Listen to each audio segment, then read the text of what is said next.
challenge problems, which is the third section of the report, which I said, now, in the beginning, I want you to list all. To your wife saying she's going to leave you if you don't spend more time with her.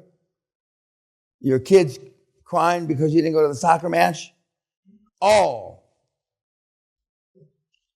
And this does a number of things, not the least of which, when you sit back in the light of day, take a deep breath, maybe a drink, and you see some of the things that have concerned you that are nothing. Absolutely nothing. Yet they've caused you angst. They've caused you, in some cases, depression. They've caused you anxiety. They've caused you to break out with, well, the kid. I didn't have pimples growing up. That's a story. I never got one pimple growing up. Okay.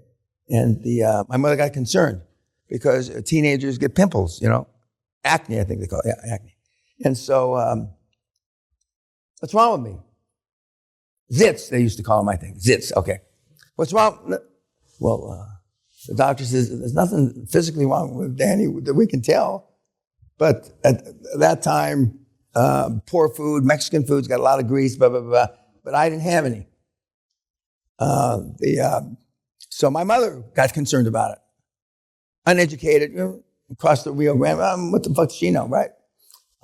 So they try to change the food. And trying to change the food in a Mexican household is pissing in the wind because you're going to get the fat, grease, food, carbohydrates.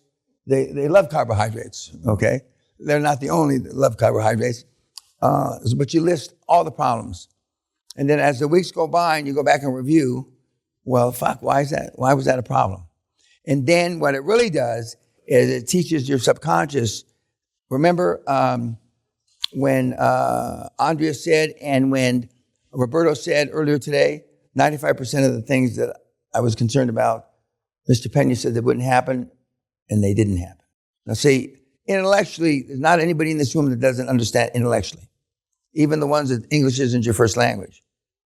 Emotionally, you want to believe it, but you still don't believe it.